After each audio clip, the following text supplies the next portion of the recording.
Hola, bon dia a tots i totes i al cicle de conferències que s'està celebrant en la Facultat de Química amb motiu del 125 aniversari.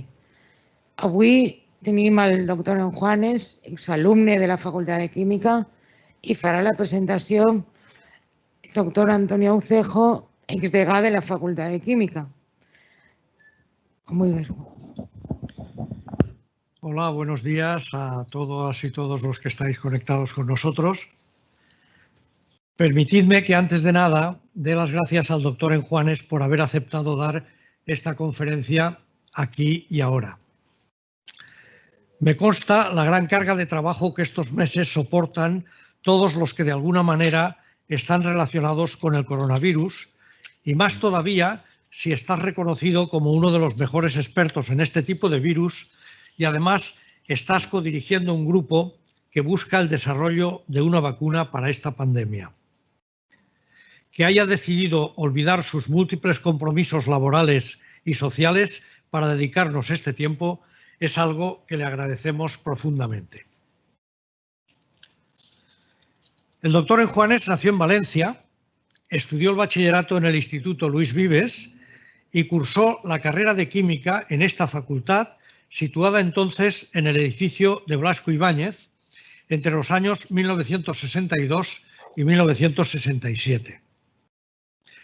Al acabar la carrera, atraído por su interés por la bioquímica y la aplicación de la química en las ciencias de la salud, comenzó a trabajar en un pequeño grupo de la Facultad de Medicina de la Universidad de Valencia.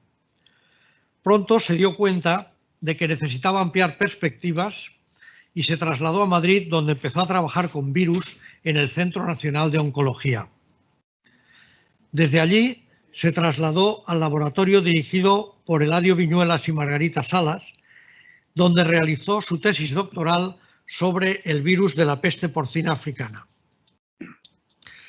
Una vez acabada la tesis, se trasladó a Estados Unidos, donde siguió trabajando con virus, hasta que en 1980 se reincorporó al CSIC como colaborador científico en el Centro de Biología Molecular. Pronto creó su propio grupo, que desde el principio trabajó en el conocimiento de los coronavirus, campo en el que actualmente es sin duda una referencia mundial. Actualmente sigue codirigiendo su grupo de trabajo desde el Centro Nacional de Biotecnología. Su grupo es uno de los que está poniendo en marcha una de las vacunas contra la COVID-19 que se están preparando en España. Su trabajo científico se ha plasmado en 38 tesis dirigidas, más de 200 trabajos de investigación publicados y 10 patentes. Ha dirigido multitud de proyectos nacionales, europeos o en colaboración con países americanos y también ha escrito diversos trabajos de divulgación y ha escrito o colaborado en 58 libros. Es miembro, entre otras, de la Real Academia de Ciencias Exactas, Físicas y Naturales y de la Academia Norteamericana de Microbiología. Ha recibido varios premios a su trabajo científico, entre los que cabe señalar el premio al virólogo senior de la Sociedad Española de Virología. Colaboró como experto en el Comité Español para el Ébola y en otros comités expertos también a nivel mundial. Esto es solo un breve resumen de sus méritos y aportaciones científicas que podría extender bastante más. Pero no puedo resistir la tentación de entrar también en algunos aspectos más personales. Luis Juanes y yo compartimos 5 años de estudios en los conflictivos y maravillosos años 60. Al acabar la carrera, cada uno tomó una vertiente distinta de las ciencias y durante muchos años apenas tuvimos relación personal, al margen de las típicas comidas de 25 años de promoción que se prometen repetir cada año y luego no se cumple y todas estas cosas. 50 años después, Luis Juanes y yo volvimos a encontrarnos en el mismo sitio que habíamos comenzado. En 1963 nos fuimos los dos juntos con otro compañero estudiante de medicina a recorrer el Pirineo catalán. Lo hicimos en tren y con la tienda de campaña de lona de aquella época que pesaba un montón a hombros. No teníamos no un euro, sino en aquella época no teníamos un duro. 50 años después volvimos a encontrarnos recorriendo el Valle del Ésera en el Pirineo aragonés. Con menos ímpetu que 50 años antes, pero con la misma ilusión. Estoy seguro que tu conferencia nos va a encantar. Luis, cuando quieras. Vale, muchísimas gracias a la Facultad de Ciencias Químicas de Valencia, dado que yo estudié en ella, la versión anterior, y muchas gracias a Antonio Aucejo, gran promotor de este evento, gran compañero de la carrera en aquellos tiempos, y yo creo de por lo menos 4 o 5 veces que hemos ido juntos por los Pirineos, pasándolo francamente bien, en compañía también de otra compañera de clase, Ciri, hoy mujer de Antonio. Hubiera querido ir a Valencia a dar esta conferencia allí presencialmente, pero la situación actual no lo ha hecho posible, pero procuraremos buscar todos un día que la podamos repetir de forma presencial, porque me encantaría poder saludar a todos los compañeros de clase de aquella promoción, no voy a decir de hace cuántos años, para que no veáis lo mayores que ya somos. Así que voy a tratar de hablar de coronavirus mortales para el hombre, la patología que estos producen y la protección. Procuraré no pasarme de 45 minutos para que lleguéis muy fuertes al final y todavía tengáis ganas de hacer preguntas. Quisiera hacer un breve comentario al hecho de ser químico y luego pasarme a la biología y particularmente a la virología. La precisión que uno aprende en las facultades de química o de física, para mí no hay una enorme distinción, es fundamental y me impactó mucho para cómo luego me elegí a los virus como objeto de estudio. En estos virus que tienen miles y miles de nucleótidos, a nosotros nos basta cambiar un único nucleótido para cambiar el sentido de acción del virus. Podemos atenuarlo para hacer una vacuna, pero podemos también cambiar un virus atenuado para convertirnos en terroristas, haciendo que se transforme en un virus virulento. Y esto todo hecho con mucha precisión, para lo cual yo creo que tienes que ser químico físico de base. Pero bueno, adentrémonos ya en la presentación. Los coronavirus se han clasificado en 5 géneros que se dibujan aquí en este círculo. Cada uno de estos géneros infecta a un tipo distinto de animales. Los del género alfa, los animales domésticos y el hombre. Los del tipo beta, el ratón, también animales domésticos y el hombre. Los del género delta normalmente son animales silvestres y el hombre. Género épsilon, los murciélagos, y el género delta normalmente son las aves. Ahora, el punto importante de esta diapositiva es que todos estos virus que infectan las distintas especies, todos proceden de los murciélagos que están volando hoy en día en todos los continentes, lo que hace que la reemergencia de cualquiera de estos coronavirus pueda hacerse en cualquier momento y en cualquier país, dado que estos murciélagos vuelan tanto por Valencia como por Madrid, como Norteamérica. Los coronavirus humanos que conocemos hasta ahora son 7. Los 4 primeros que están en negro son coronavirus que aparecieron en los años 50 y 60 y hoy en día nos infectan a todos los humanos, pero tenemos la suerte de que ya están atenuados. Sin embargo, los otros 3 coronavirus en rojo han aparecido más recientemente y son altamente mortales para el hombre.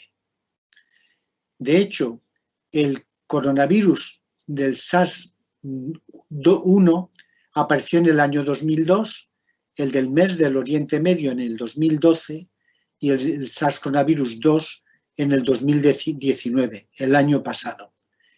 El impacto que han tenido en la sociedad ha sido muy distinto, porque mientras que el primero infectó a 8.000 personas, el segundo a 2.600, el tercero vamos por 53 millones de personas. Y el número de muertos causados, pues ya sabéis aquí que es muy distinto el primero 700, casi 800, el segundo 850 y el tercero 1,3 millones. Sin embargo, hay que decir que mientras que el primero ya no circula, que sepamos, el segundo y el tercero sí, pero el segundo circula muy poco porque solo se transmite bien de camellos al hombre, pero muy mal del hombre al hombre, y por eso en 17 años solo ha infectado 850 personas, mientras que el SARS coronavirus de ahora, aunque ha infectado a 1,3 millones de personas, la mortalidad es la más baja, solamente el 2%, pero se ha extendido a 235 países, mientras que los otros pues, se quedaron en 29 o 27 países. El primer coronavirus del SARS, que apareció en el año 2002, emergió en el sudeste asiático, en la provincia de Guangdong. Cuando apareció allí, la Organización Mundial de la Salud solicitó que se cazasen todos aquellos animales que se movían. Y lo que se pudo ver que estos tres de arriba, pero particularmente las civetas, eran los que portaban el virus. Estas civetas se consideran una delicatessen en el sudeste de China y se servían en los restaurantes y fueron la responsable de la transmisión del virus de los murciélagos a las civetas y de las civetas al hombre. Pero el reservorio natural de todos estos virus son los murciélagos. Lo que se observó al principio es que el virus en las civetas evolucionaba muy rápidamente su secuencia, lo mismo de lo que pasaba en el hombre, indicando que este no era el hospedador común, el hospedador ancestral, porque estaba todavía evolucionando a alta velocidad. El hospedador ancestral son los murciélagos, que realmente son un reservorio de virus enorme. El coronavirus del Oriente Medio apareció en Arabia Saudita en el año 2012, 10 años después del primero, y en este momento pues solo ha afectado a 2.600 personas aproximadamente, pero mata a una de cada tres, es decir, aproximadamente el 35-36%. El hospedador intermedio, el transmisor entre el murciélago y las personas son los camellos. Y el último virus, el SARS-CoV-2, todavía no sabemos de dónde viene. No hay ninguna duda de que el reservorio natural está en los murciélagos, pero se ha especulado que el mamífero intermedio entre el murciélago y el hombre eran los pangolines o las serpientes, pero esto no se ha podido demostrar todavía. ¿Qué es lo que ocurre cuando uno de estos coronavirus nos infecta? En esta imagen represento solamente un alveolo de un pulmón. Cuando el virus entra en este alveolo, infecta las células epiteliales y las acaba destrozando a todas, pero además infecta a los macrófagos y estos secretan unos factores que son quimoatrayentes para los neutrófilos. En torno a estos alveolos hay corrientes de sangre entre las cuales pacíficamente circulan los neutrófilos. Estos neutrófilos, como digo, son muy pacíficos en el torrente sanguíneo, pero si sienten la proximidad de un atrayente que hace que el virus se extravase y pase al tejido donde la concentración de este quimiofactor es más grande, estos neutrófilos se activan y destrozan todo. El virus, las células infectadas, pero también células no infectadas. Y al final, ¿qué es lo que ocurre? Que se produce lo que denominamos edema pulmonar. El pulmón se llena de residuos celulares y también de agua, lo que impide el intercambio del oxígeno y entonces el animal o la persona infectada pues se muere por falta de respiración. De siempre estos coronavirus muy patógenos para el hombre se asociaron a una enfermedad de los pulmones, respiratoria, pero hay otra zona que es el tracto entérico que produce tanto o más virus que en el pulmón. Por ejemplo, en esta gráfica que muestra la cantidad de virus a distintos días después de la infección, lo que se observa en las columnas rojas que representan las heces, que el contenido del virus es donde es más alto, seguido por las columnas azules que corresponden a la presencia del virus en los respirados nasofaríngeos, y las amarillas que dan una idea del contenido del virus en la orina. Esta, por ejemplo, es una célula del tracto entérico de una persona infectada con el primer SARS, y como podéis ver, en el interior estas esferas negras son el virus, como también lo son estas esferas negras en la periferia de una célula epitelial del tracto gastrointestinal.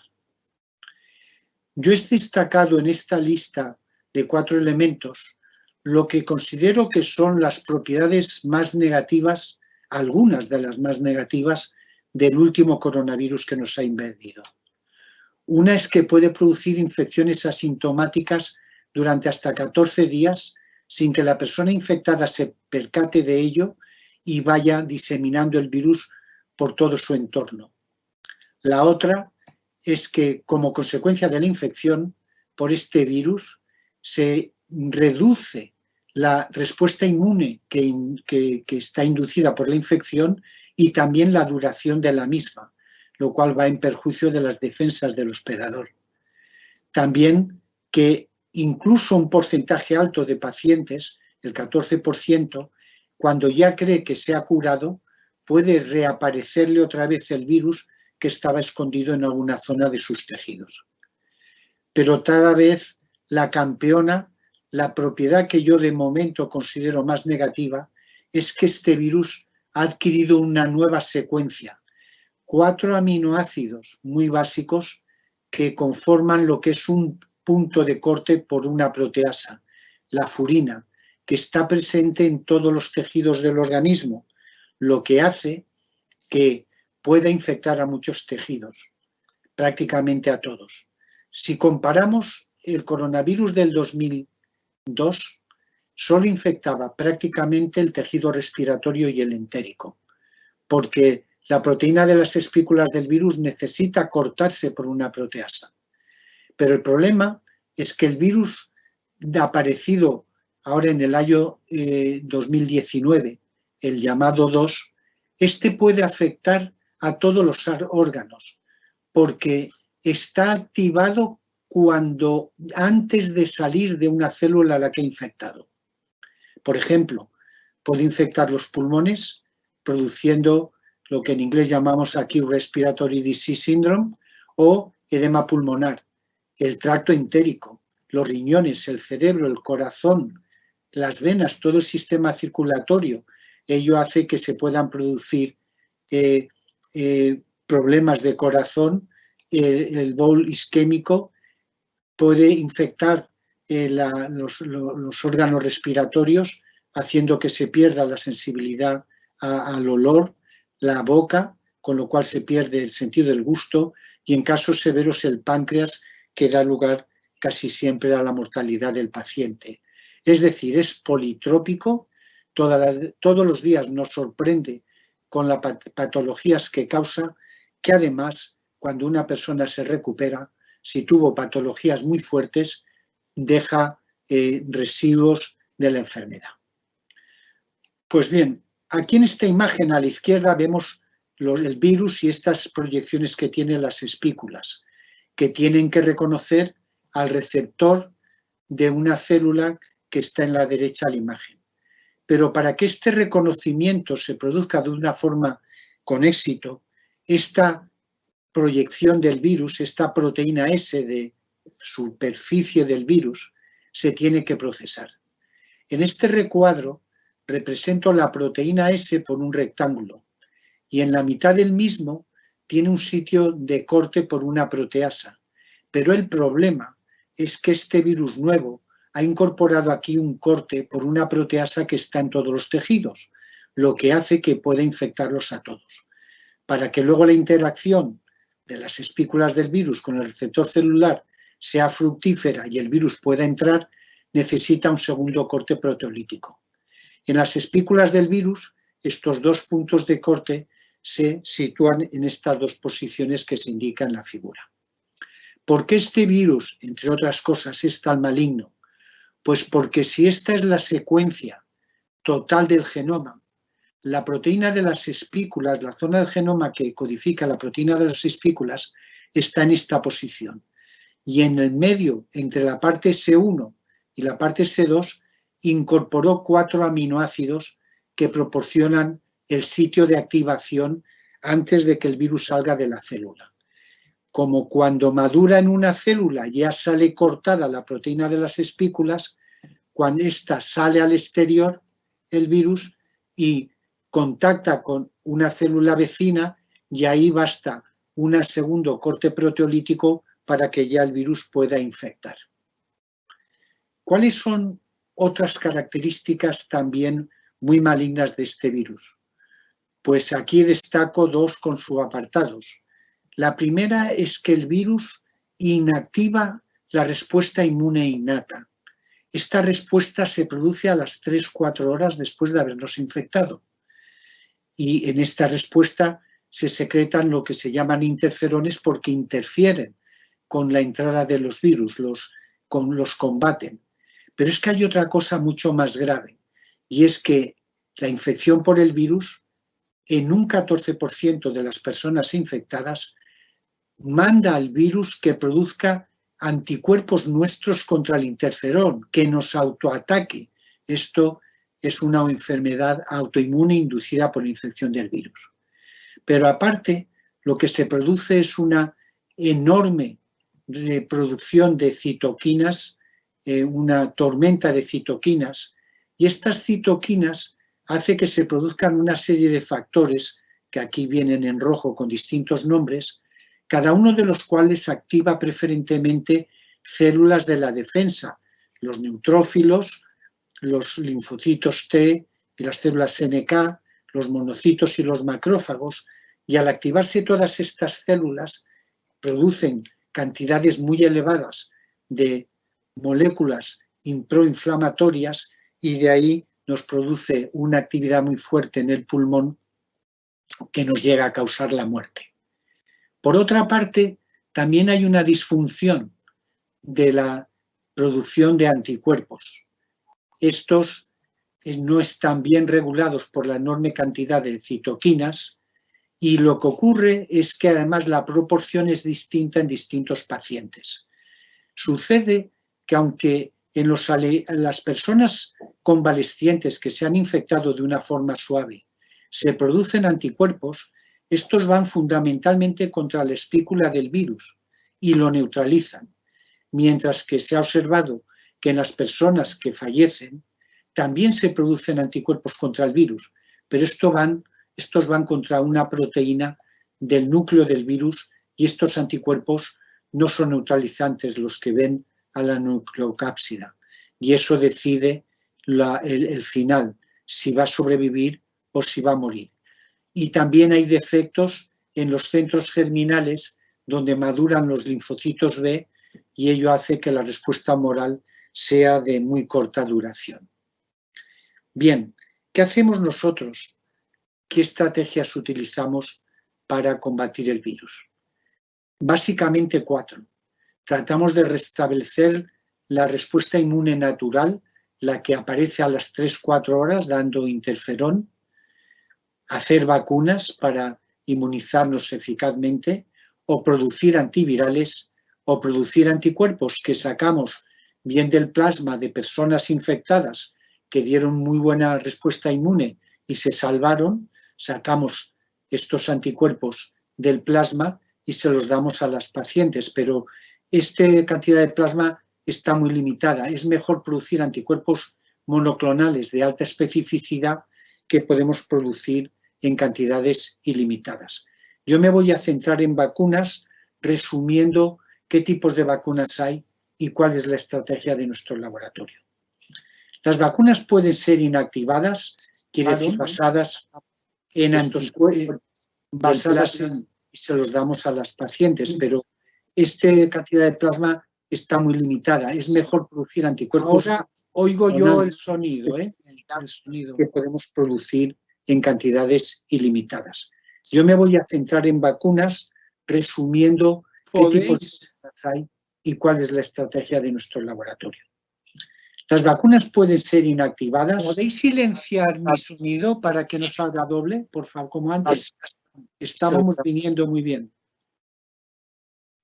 Bueno, como digo, las vacunas pueden ser inactivadas, que están basadas en virus químicamente neutralizados, pero estas dan una baja inmunidad en mucosas, que es donde necesitamos la protección, que además es de corta duración y puede producir algunos problemas a largo plazo en el pulmón. O son virus vivos atenuados que son muy eficaces, son las vacunas de la polio, del sarampión, etcétera, contra la viruela, que mimetizan la ruta natural de infección de los virus y eso hace que sean muy inmunogénicos y que den una respuesta con una memoria de larga duración. Sin embargo, estos virus atenuados siempre podrían volver a virulentos y eso pues, nos da alguna preocupación.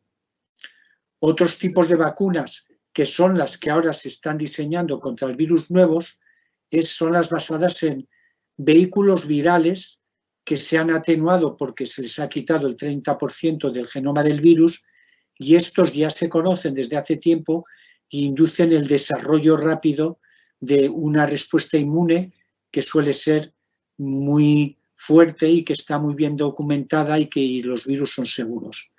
Pero nuestro laboratorio está trabajando con lo que denominamos replicones RNA, que están derivados del genoma del virus, contienen solo una parte, pero son moléculas de RNA, el genoma del virus es de naturaleza RNA, que son autoamplificables y por ello inducen una respuesta enorme, muy grande, pero que no se pueden propagar. Esto es importantísimo, lo que hace que sean seguros porque no pueden revertir a moléculas que se escapen y que reviertan a virulentas. Hace más de 15 años en el laboratorio purificamos un coronavirus, lo inactivamos químicamente, esta era la foto al microscopio electrónico para hacer vacunas, pero estas son de corta duración, como dije, y no funcionan bien en las mucosas. Por eso, últimamente, llevamos ya muchos años haciendo vacunas contra coronavirus, nuestro objetivo fue hacer vacunas modernas, estudiando las bases moleculares de los virus. ¿Por qué?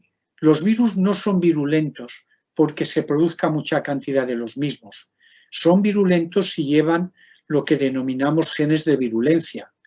Si los identificamos y los quitamos, los virus se atenúan.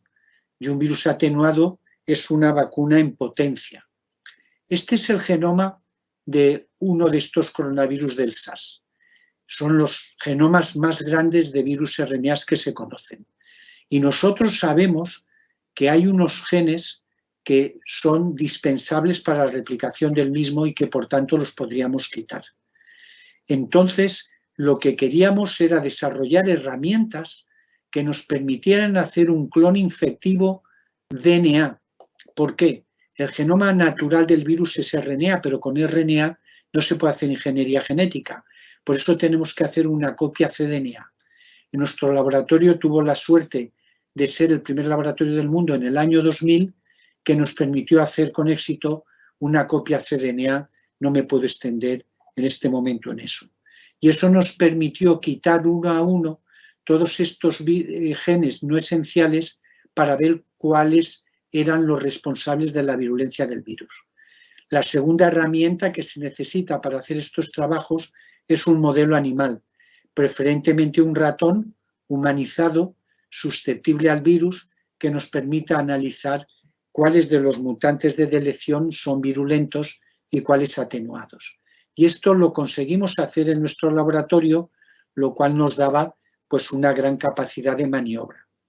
Como el virus es mortal para el hombre, así es como trabajan los colaboradores que están haciendo la tesis doctoral o cualquier persona del laboratorio que tenga que trabajar con virus infectivo.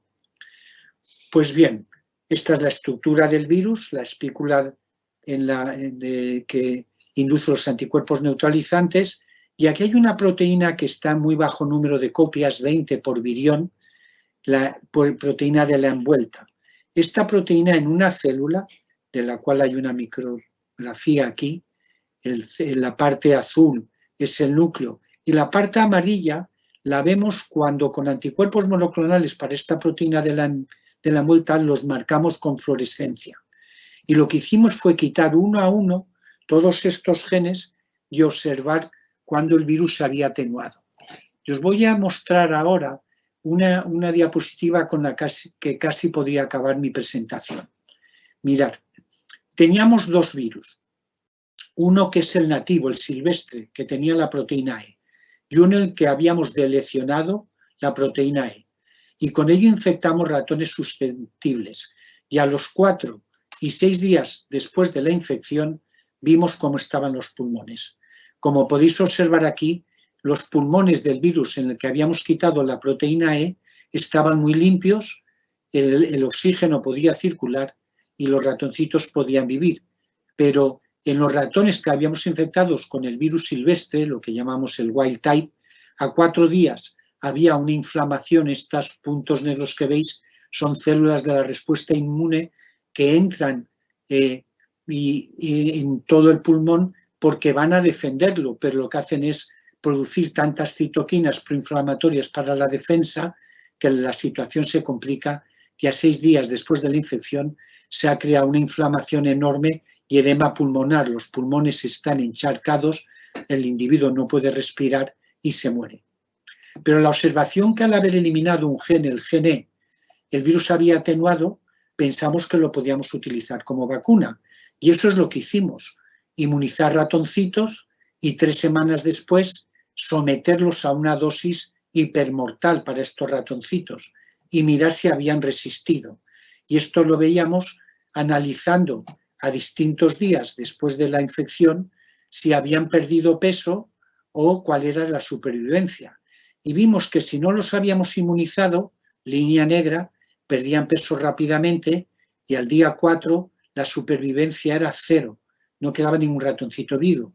Pero si los habíamos inmunizado, línea roja, no habían perdido peso y el 100% de los ratoncitos sobrevivía. Esto se veía también pasando el virus en cultivo, una observación trascendental. Si tratábamos de pasar los pases 1, 2, 3 en cultivos celulares, el virus sin la proteína E, este se perdía inmediatamente. El virus salvaje no, se mantenía su título, lo cual decía que el virus era deficiente en replicación, en propagación, cualidad esencial para la seguridad, para que no pudiera revertir nunca. Pero es que luego cuando veíamos si se podía replicar, si no tenía el gen E, sin el gen E son las columnas rojas, con el gen E las columnas azules. Casi daba más copias del genoma cuando no tenía la proteína E y más RNA subgenómico que el que tenía todos los genes. Es decir, era un virus que era autoamplificable, pero ya no le podemos llamar virus. ¿Por qué? Porque no se puede propagar. Esto lo volvimos a ver en un experimento viendo el título del virus a días 3 y 6 después de la infección en los pulmones de los ratoncitos infectados.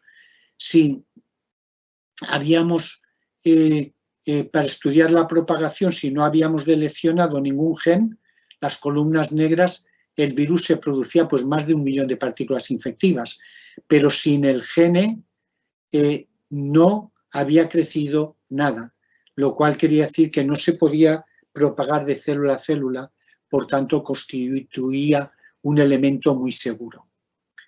En estos virus que habíamos eliminado tantos genes, que llegamos a eliminar hasta 5, aumentábamos la seguridad del elemento que teníamos entre manos, que era un replicón RNA. No le llamemos ya más un virus porque no se puede propagar, que es una característica fundamental de los virus. Y entonces infectábamos ratoncitos y 3 semanas después los sometíamos a una dosis mortal del virus. Los ratones no inmunizados perdían peso rápidamente y al día 7 se habían muerto todos, mientras que los inmunizados no perdían peso y sobrevivían al 100%. Por tanto, teníamos una vacuna muy buena, que además era segura porque habíamos quitado en total 5 genes. De hecho, empezamos quitando un gen, luego 2, luego 4 y luego 5, que constituye un replicón RNA muy seguro. La importancia de estos replicones RNA es que se pueden amplificar. De hecho, estos son estudios en el pulmón de los ratones. El replicón RNA, si lo damos a días 3 y 6 después de la infección, se muestra que el genoma se replica y que también que transcribe los RNAs mensajeros, que son los que luego van a codificar las proteínas que van a inducir la protección. Y comprobamos que estos replicones RNA, en los que hemos quitado un distinto número de genes, cuando los ensayamos para ver si verdaderamente no causan ningún daño a los ratones, no les causan pérdida de peso y les inducen una protección del 100% en todos los casos. Esto es verdaderamente muy importante y lo demostramos en varios tipos de experimentos. Una observación muy útil es que si nosotros infectamos una célula con el virus y hacemos cortes y los observamos al microscopio electrónico, aquí lo que se ve es el citoplasma, una parte del citoplasma de las células infectadas. Y como podéis ver en las vesículas, estas esferas redondas son los virus, que están muy abundantes. Pero si esto mismo lo hacemos con un virus al que hemos quitado el gene, también en el citoplasma se producen este tipo de viriones. Son unos viriones que, sin embargo, no se pueden propagar, como os he venido diciendo, porque les falta el gene. Pero también forman las estructuras. Y esto para los inmunólogos de virus sabemos que es tremendamente importante porque son las estructuras poliméricas en las que se repiten motivos proteicos las que son muy inmunogénicas. Eso hace que la vacuna que hemos diseñado, como hemos comprobado, en este caso con el virus de Oriente Medio, en el que he centrado buena parte de la conversación, pero también lo hemos demostrado para el virus nuevo, cuando inmunizamos con este replicón RNA que le hemos quitado 5 genes, inducimos lo que se denomina una inmunidad esterilizante. ¿Qué quiere decir? Que en ratones inmunizados, si luego venimos y les administramos una dosis hipermortal para todos los ratones, si lo que vemos es que el título de un virus, en los ratones que no han sido inmunizados, las columnas negras, puede ser muy alto, más de 1 millón de partículas infectivas. Sin embargo, en los ratones que hemos inmunizado a días 2, 4 y 6, después del desafío con el virus virulento, el virus que ha entrado no puede crecer en absoluto, en ningún momento desde el principio. Es decir, la inmunidad es esterilizante porque bloquea el crecimiento del virus. Nosotros en el laboratorio lo que hemos hecho es 2 versiones de la vacuna, una que llamamos químicamente sintetizada y otra que está basada en la formación de estas virus-like particles, partículas análogas a virus, estas que os había mostrado en la fotografía anterior. En la primera versión de la vacuna, lo que hacemos es crear 2 componentes. Uno es el replicón RNA del virus, una molécula muy larga que se degrada muy fácilmente porque es susceptible a RNasas, pero para protegerla creamos nanopartículas envolviendo esta partícula de RNA con cationes, con polímeros catiónicos o un tipo de liposomas. Estas nanopartículas se administran en la nariz de los ratoncitos e inducimos la protección del 100% que os he enseñado. Otra posibilidad es inmunizar con estas partículas análogas a virus, pero ¿cómo las crecemos si no se pueden expandir? Pues transfectamos las células con estos RNAs y las proteínas que son confidenciales que le hemos eliminado y que hacen que estos RNAs no se puedan desplazar, se las administramos a la célula. Es lo que se llama una célula complementadora que le aporta lo necesario para que se transmiten las partículas de célula a célula y podamos crecer fermentadores de 8.000 litros. Esta es la segunda versión y ambas las estamos desarrollando. Pues bien, todos estos trabajos que os he mostrado para el virus MERS los estamos haciendo con el SARS-2. Prácticamente ya lo tenemos todo acabado. Hicimos una copia cDNA sintética. Eso nos ha permitido empezar ya a producir los RNAs que codifican el replicón del RNA completo, que tiene 28.000 nucleótidos. Con técnicas especiales hemos demostrado que efectivamente estos RNAs de 28.000 nucleótidos los podemos producir en el laboratorio de una forma pura. Este gel es mucho más largo, pero no se ven bandas secundarias que indicarían que estaría también el virus como en fragmentos. Y lo que hemos podido comprobar es que del cDNA del virus, este que tenemos de aquí, mejor dicho, del replicón RNA en su versión copia cDNA, pues por 1 microgramo de cDNA podemos producir 100 veces más, lo cual es una amplificación suficiente para que la vacuna sea viable. Y además hemos demostrado, no voy a entrar en detalles, en 2 tipos de células distintas, que este RNA que administramos con estas nanopartículas produce en el genoma, columnas azules, pero también los mensajeros, columnas rojas, que son los que codifican por los RNAs que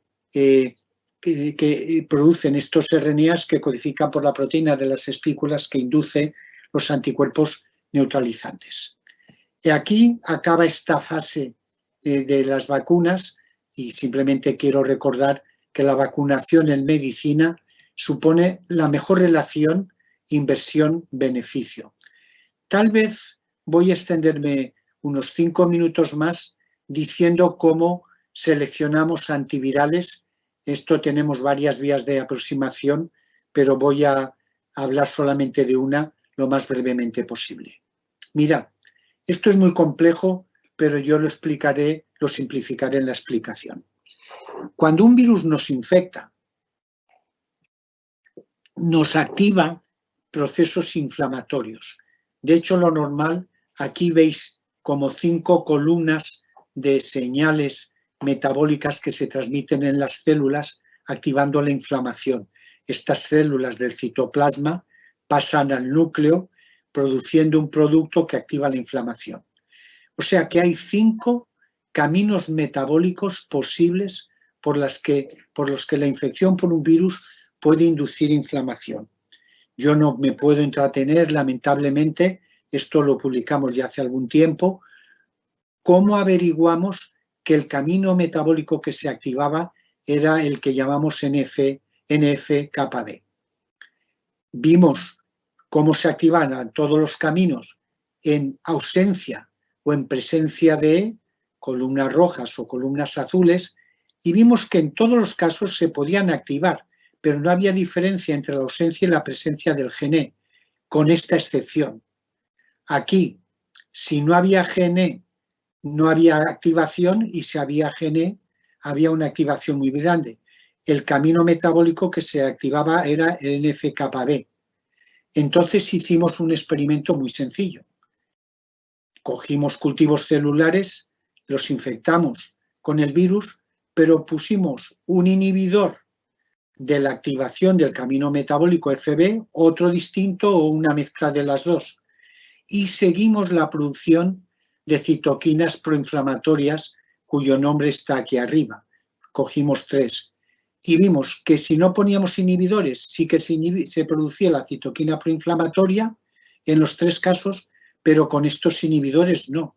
Entonces, si no hay activación, no hay inflamación y el virus, los efectos del virus los podemos curar. Y estos inhibidores de NF-κB pues son ya comerciales desde hace mucho tiempo porque se utilizan en cáncer. Luego, tenemos un protector de la inflamación y podemos salvar a los pacientes. De hecho, salvábamos el 90% de los ratoncitos. Y lo mismo hemos hecho con otro procedimiento. En una de las proteínas del virus, la de la envuelta, forma canales iónicos Los estudios los hicimos en colaboración con la Universidad de Valencia, en la de Castellón, grandes especialistas de allí, y esta proteína en los extremos lleva un factor que denominamos PBM, que vimos que era un factor de virulencia, porque tenía la capacidad de unirse a proteínas celulares. Si una proteína lleva lo que se llama factor PDZ, ya hay más de 400 proteínas en la célula que contienen este factor, la proteína de E del virus se une a ella. Para ver la relevancia de este factor, por ingeniería genética, creamos 4 virus. 2 que llevaban la zona de la proteína E que se unía a la proteína celular y 2 que no la llevaban, bien porque la habíamos deleccionado o porque la habíamos mutado. Y vimos el efecto de los virus que sí que llevan este fragmento PBM y de los otros 2 que no llevan. ¿Y qué pasó? Si no llevan el fragmento, con lo cual se inactiva el virus, el pulmón puede respirar. Pero si sí que lleva el fragmento, como veis aquí, hay edema pulmonar, no hay espacios libres, el virus es virulento. Entonces que le hemos quitado el PBM es atenuado, luego lo podemos utilizar como vacuna. Por System Biology identificamos, no tengo tiempo para entretenerme con esto, qué proteínas celulares veía este factor del virus. Y veíamos que era un factor podíamos marcar aquí la proteína viral en rojo y aquí una proteína celular en verde. Esta proteína E interaccionaba con la verde. Por eso veis que este dibujo en rojo de la proteína E es el mismo que hay aquí en el dominio extracelular, que la mezcla del rojo y el verde da amarillo, queriendo decir que está en el mismo sitio porque interacciona. Analizamos, y esto llevó 3 años, el mecanismo. La proteína E del virus que lleva este factor de virulencia se une a una proteína celular, la sintenina, que activa la fosforilación de una proteína P38 MAP quinasa que promueve la respuesta inflamatoria. Este es el mecanismo de virulencia del virus. Entonces lo que hicimos es tratar con inhibidores de esta activación de la P38 MAP quinasa. ¿Y qué es lo que ocurrió? Si infectábamos ratones en ausencia del inhibidor, veíamos la supervivencia y en el día 5 no quedaba ni un ratón vivo. Pero si habíamos puesto un inhibidor, que lo podemos comprar en las farmacias porque se aplica en cáncer, salvamos el 80%. Pues de este tipo de estrategias es lo que seguimos para poder proteger.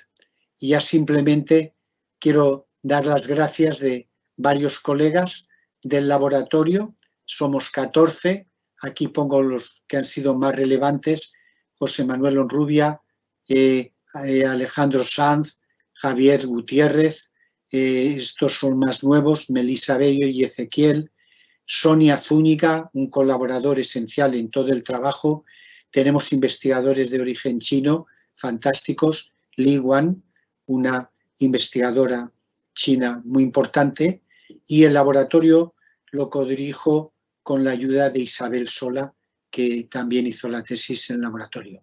Y hemos colaborado sobre todo con equipos de Estados Unidos para los modelos animales experimentales y con otra gente, pero para otros temas que no he hablado ahora en el laboratorio.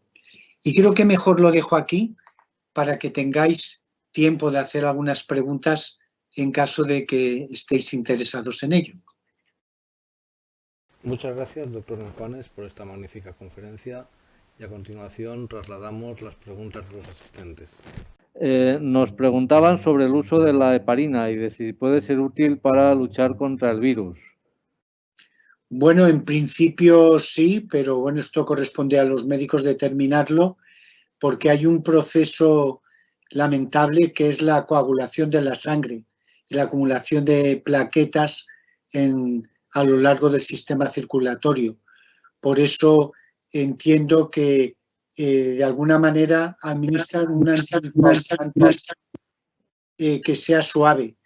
Por ejemplo, al presidente Trump recordaréis que le dieron aspirina, pero la aspirina no era para quitarle el dolor de cabeza, sino para evitar desfavorecer la coagulación de la sangre y la acumulación de plaquetas.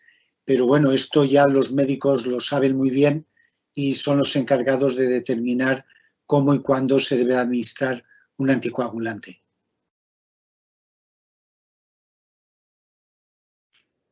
Sí. Otra pregunta que nos formula Inmaculada García, aparte de que nos dice que le ha encantado la conferencia por la claridad en la hora, por el trabajo y por la claridad en la explicación, nos pregunta en qué fase de desarrollo de la vacuna real estáis en este momento. ¿La vacuna vuestra en qué fase se encuentra? Bueno, nosotros ya hicimos una vacuna para el caso, igual como la que estamos haciendo ahora, para el caso del MERS. Ahora, para el caso del SARS, ya la tenemos también construida. Nos falta una etapa que podemos tener en un par de semanas. Y para proceder ya al ensayo en los ratones transgénicos humanizados que hemos desarrollado también en el Centro Nacional de Biotecnología en colaboración con el Departamento de Transgénesis. Es decir, que la prueba del principio, de proof of principle en inglés, ¿verdad? Posiblemente la tengamos en unas pocas semanas. A veces se complican algo las cosas y puede tardar un poco más, pero creemos que ya está porque estamos haciendo lo mismo que hicimos anteriormente para el coronavirus del MERS, el de Oriente Medio. Y luego, si saliera todo bien, que esperemos que sí, para principios de año haríamos los ensayos en monos macacos y a lo largo del año que viene los ensayos en humanos. Lo cual nos lleva a que realmente vamos más retrasado que las vacunas que van en cabeza y que hasta finales del año que viene no creo que estuviéramos en condiciones de sacar nuestra vacuna ya de comercializarla. Hay empresas que están esperando que le pasemos todos los datos para empezar a comenzar la producción. Lo único que sí que sabemos es que la vacuna esta cuantitativamente va a ser muy potente porque induce inmunidad esterilizante y probablemente de más larga duración que otras que ahora van más adelantadas en el mercado.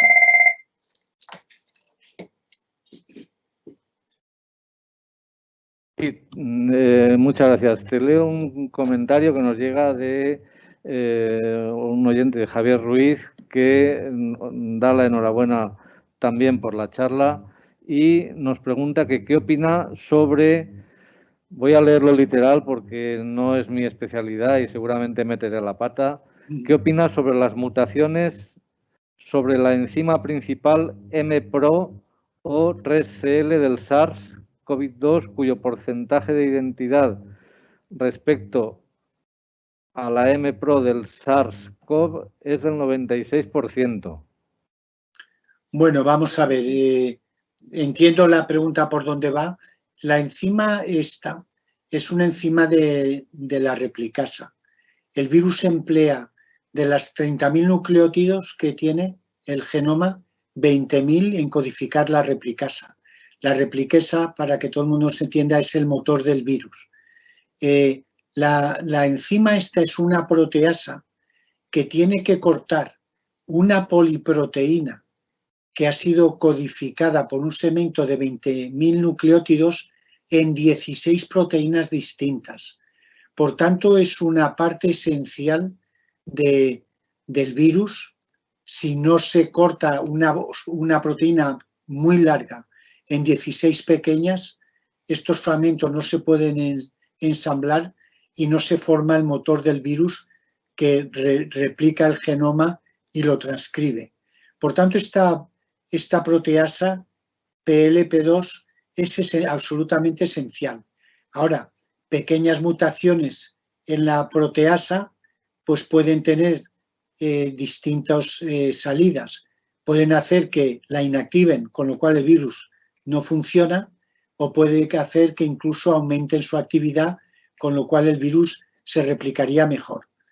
muchos investigadores, incluyendo investigadores españoles, y creo que también había laboratorios en Valencia, están trabajando en moléculas que inhiban la acción de la proteasa, la acción enzimática de corte de la proteasa.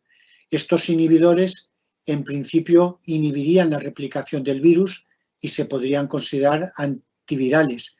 De hecho, hay varios laboratorios en el mundo que están tratando de seleccionar estos inhibidores. Por tanto, es una vía para combatir el virus. Muchas gracias. Nuestro colega y compañero también de facultad, Vicent Llussà, aparte de trasladar la enhorabuena por la conferencia, pregunta si consideras que la propagación del SARS-CoV por aerosoles está demostrada y si podría ser la forma de transmisión dominante. Sí, bueno, esto está completamente demostrado. Lamentablemente, como sabéis muchos, la Organización Mundial de la Salud, basándose en experiencias anteriores, erróneamente dijeron que no se transmitía por aerosoles. El virus se puede transmitir de muchas maneras, por contacto directo entre personas o por el aire. Y por el aire de dos maneras, por aerosoles en los que las gotitas en las que va el virus suspendido son muy pequeñas y pueden quedarse suspendidas en el aire durante mucho tiempo y trasladarse por pequeñas corrientes de aire, de los aires acondicionados o naturales, y son el principal vehículo de transmisión de la infección. Hay otras gotas más gordas que formamos con la saliva cuando hablamos, pero estas pesan tanto que cuando se desplazan a los 2 metros prácticamente ya están en el suelo y tienen poca eficacia. Por tanto, yo diría que en general la transmisión del virus es por vía aérea en forma de aerosol, de ahí que sea tan sumamente importante utilizar mascarillas que tienen una eficacia superior al 85% para eliminar el virus si se llevan bien puestas, mantener la distancia social, estar cuando se está con otra gente en sí espacios abiertos, y si son espacios cerrados debe de haber muy poquita gente y deben de estar permanentemente ventilados. Para ello, haciendo necesario a veces desalojar el local, abrir de par en par todas las puertas y ventanas y luego que vuelva a entrar la gente. Es una vía, la de los aerosoles, por tanto, muy, muy importante y de alta relevancia en la transmisibilidad del virus.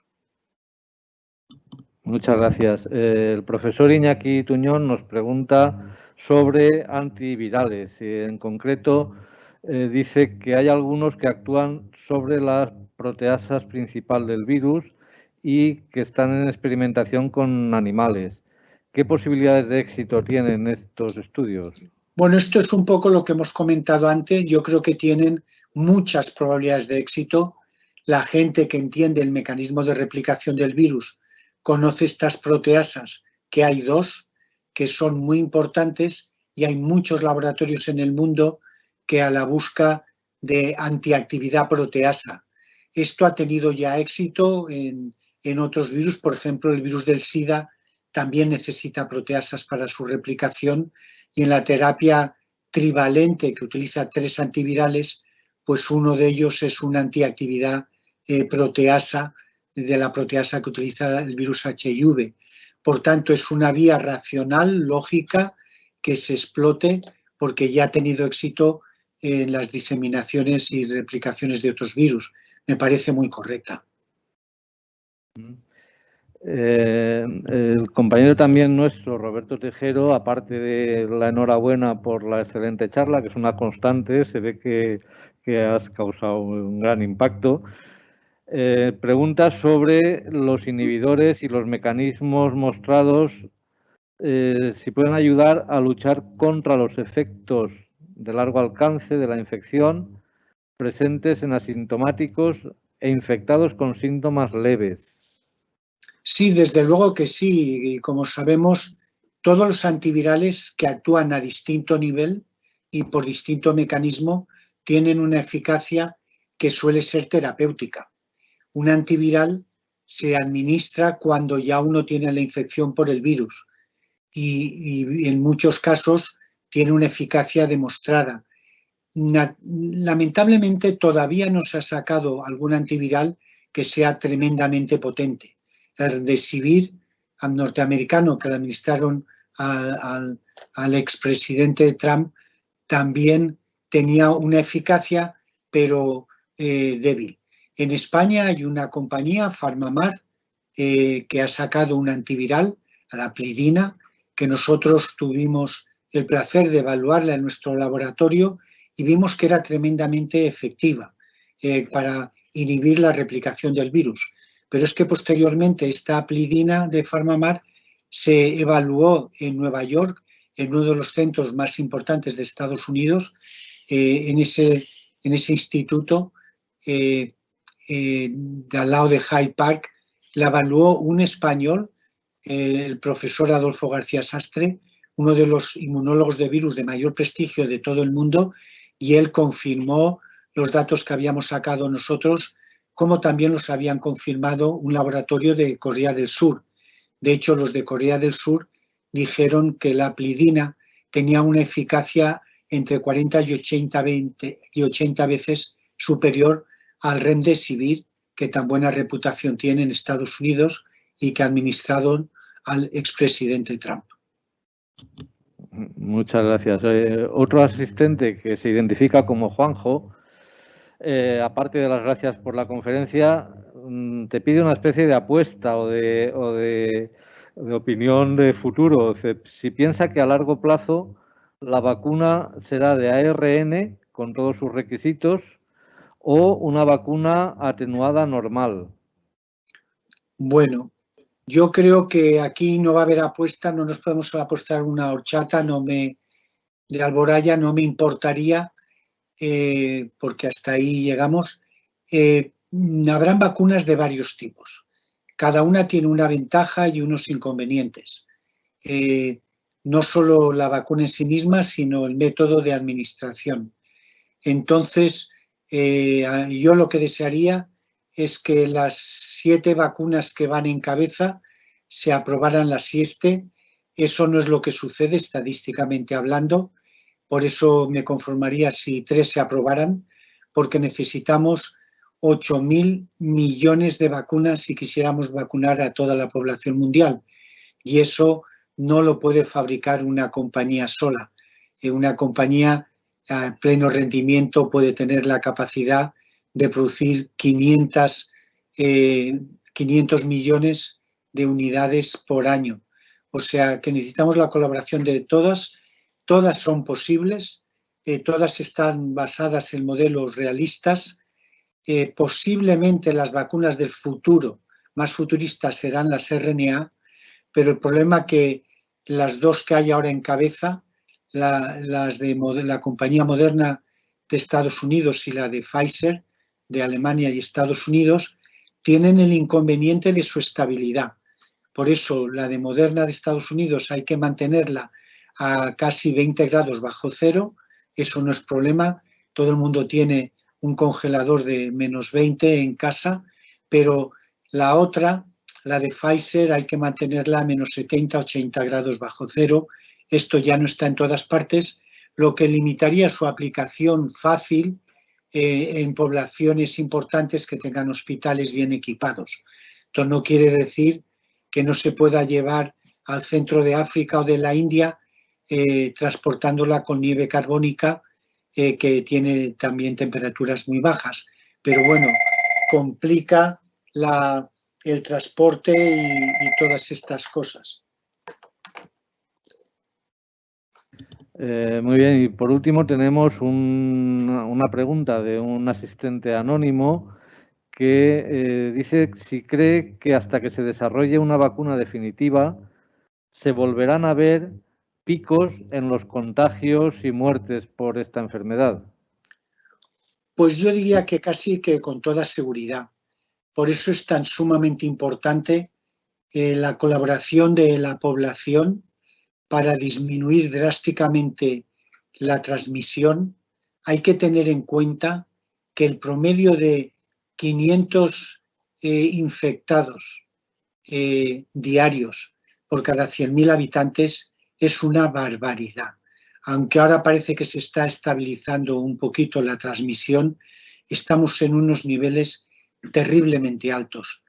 Así, lo que tenemos garantizada es la saturación de los hospitales y, lo que es peor, la saturación de las UCIs, con lo cual personas en estado grave que en condiciones normales podrían ser atendidas con buena tecnología en los hospitales españoles, se nos van a acabar las UCIs y no vamos a tener cuartos para atenderlos adecuadamente. Por eso, no echemos todas las culpas a los gobiernos. Esto está pasando en toda Europa. Colaboremos con ellos siguiendo todas las instrucciones, salgamos lo menos posible a la calle. En todo caso, si salimos, hagámoslo por sitios no transitados y utilicemos las mascarillas y las distancias, que son esenciales, y no estemos en locales cerrados, porque eso en este momento no es nada aconsejable. Muchas gracias. Ahora, a continuación, paso la imagen a la sala donde estamos en directo y va a hablar Adela Mauri, la decana de la facultad. Bueno, pues queremos dar las gracias al doctor Enjuanes, exalumno de esta casa, y estamos orgullosos. Y bueno, yo sí que quería hacer una pregunta genérica. ¿Qué podemos hacer desde la universidad, desde una facultad, para contribuir a que esto pare un poco? Bueno, se está trabajando en muchas universidades y en muchos sitios. Yo, por mi forma de ser, siempre recomiendo concentrar los recursos que haya en los laboratorios más punteros, se dediquen a lo que se dediquen, a hacer vacunas antivirales, a terapia por anticuerpos monoclonales. Hay varias estrategias, pero concentrarlo para que esos laboratorios sean muy potentes y puedan ir a más velocidad. Lo cierto es que tenemos una pandemia que ha infectado a 53 millones de personas. Bueno, el número lo tendré que revisar porque seguro que ya son más, y el tema es muy urgente. Entonces no podemos diluir mucho las acciones que tomemos. Pueden dedicarse a hacer antivirales, a hacer anticuerpos monoclonales, a diseñar vacunas. Todo es bueno, pero lo que no podemos tener es 50 laboratorios trabajando en el tema, porque luego al final tenemos que llegar a unos ensayos que es comprobar la validez de lo que se ha obtenido, y para esto hay que manejar el virus infectivo. Y el número de laboratorios de alta seguridad biológica que hay, pues es muy limitada, y aunque se tuviera algo muy prometedor, no tendríamos lamentablemente la capacidad de comprobarlo. Nosotros lamentamos profundamente, nos piden más de 200 colaboraciones, no las podemos atender a todas porque el laboratorio de alta seguridad suelen ser muy reducidos por la peligrosidad que tienen, y se quedaría en muchas investigaciones muy valiosas sin llegar al final por no poderse evaluar en las condiciones adecuadas que requiere, pues al final, utilizar mamíferos, aunque sean pequeñitos, ratones o monos macacos. O sea que deben de concentrarse en pocos y muy buenos proyectos que cada universidad haya seleccionado. Y esto en parte pues es lo que se está haciendo.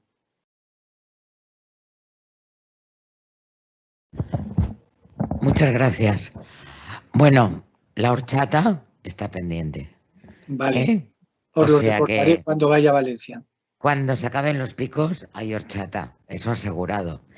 Bueno, darle las gracias al doctor Enjuanes y bueno, no tenemos palabras, porque es un orgullo para nosotros tener un exalumno como usted. Venga, pues gracias a la Facultad de Ciencias Químicas, a Antonio Aucejo y a todos mis compañeros de químicas de una promoción ya de hace unos pocos años. Venga, te pongo a Antonio en la imagen para que lo veas. Ya nos hemos visto.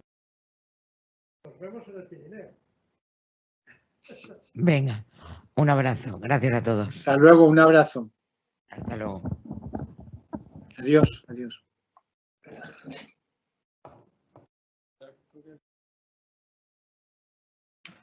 Vale.